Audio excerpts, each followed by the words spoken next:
Assalamualaikum warahmatullahi wabarakatuh. Saya Risa, travel consultant dari Bit Traveling. Beberapa waktu terakhir ini, kami mendapatkan quotation untuk masuk ke negara Mesir yang cukup signifikan. Jadi kami ingin membagikan informasi bagaimana sih cara untuk menyusun dokumen apabila dokumen yang diajukan itu cukup banyak, gitu ya. Sebelumnya saya perlu informasikan juga kepada teman-teman di luar sana bahwa setiap pengajuan visa, apakah visa itu nantinya akan diberikan atau sebaliknya, hal tersebut sepenuhnya adalah hak prerogatif dari kedutaan. Pihak travel dalam hal ini hanya membantu agar permohonan visa tersebut mendapatkan perhatian yang lebih dari kedutaan, sehingga diharapkan visa tersebut granted untuk bisa dikabulkan permohonannya. Kenapa?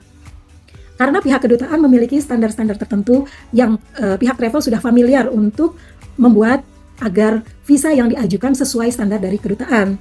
Jadi, jika dokumen-dokumen yang diajukan oleh aplikan itu yang tadinya sekitar 50% aja chance untuk bisa mendapatkan visa, bisa dinaikkan chance-nya menjadi 90% gitu ya. Ada dokumen-dokumen yang perlu disiapkan oleh pihak travel juga seperti garansi letter. Beberapa travel juga perlu untuk memberikan garansi letter kepada pihak kedutaan untuk membantu meyakinkan pihak kedutaan agar memberikan visa kepada klien kita, ya, seperti itu.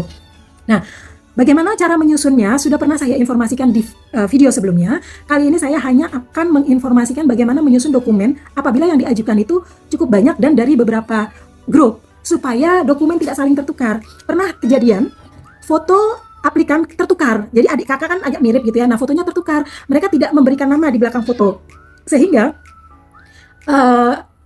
pihak yang memverifikasi dokumen itu tidak bisa mengidentifikasi, akhirnya foto di dalam visa tertukar dan mengakibatkan si aplikan tidak bisa masuk ke negara yang yang dituju.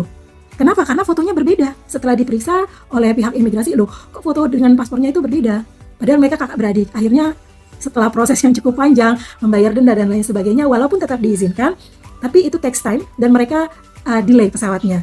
Berarti kan harus keluar biaya lebih untuk membeli tiket pesawat yang sudah terlanjur terbang. Sebab mereka tertahan karena masalah tertukar foto itu tadi. Nah, untuk menghindari hal tersebut, kita perlu untuk meneliti dengan cara seksama dokumen yang akan diajukan. Oke, baik. Ini dokumennya. Jadi ini adalah dokumen-dokumen yang sudah kita verifikasi, ya.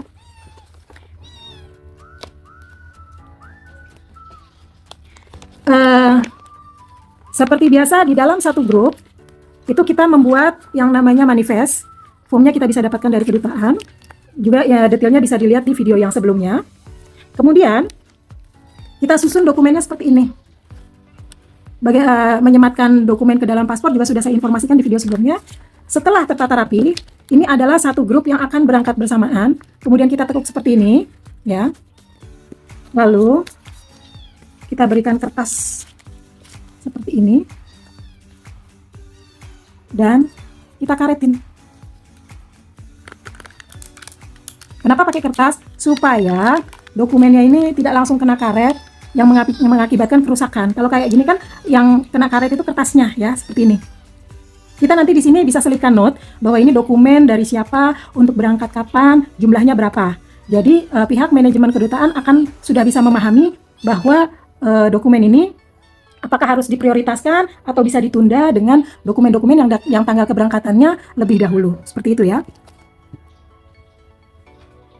Kita contohkan lagi untuk grup yang kedua. Kita lakukan hal yang sama. Dengan cara seperti ini, maka pihak kedutaan akan tahu, oh ini satu grup berangkat bersamaan, oh ini satu grup berangkat bersamaan, dan meminimalisasikan untuk tercecer atau tertukar, gitu ya. Nah, hal-hal seperti ini penting untuk membantu diri kita sendiri agar dokumen-dokumen kita itu bisa mendapatkan perhatian dan diprioritaskan oleh pihak kedutaan. Jadi sebenarnya menyusun dokumen dengan cara yang rapi itu bukan untuk kedutaan, itu untuk kita sendiri. Dengan cara seperti itu kita sudah menolong diri kita sendiri agar proses visa kita bisa mendapatkan perhatian, kemudian mendapatkan prioritas untuk diurus lebih dulu. Bayangin aja kalau misalnya kita yang menjadi petugas admin gitu ya, segitu banyaknya pengajuan visa, segitu banyaknya dokumen yang harus diteliti, kalau dokumen itu berantakan, kita kan males ya.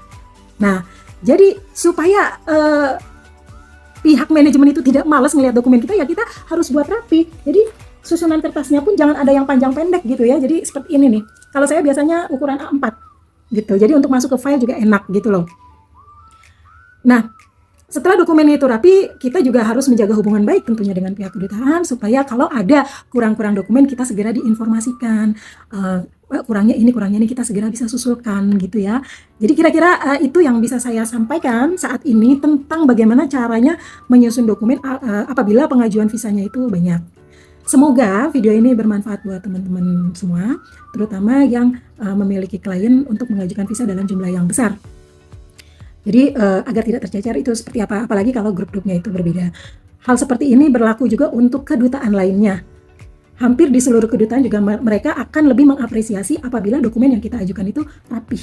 Pastikan saja bahwa semuanya sesuai dengan standar kedutaan, termasuk foto. Foto mereka minta background apa, jangan ada berbayang, tidak boleh kelihatan gigi, 80% wajah, itu harus dituruti.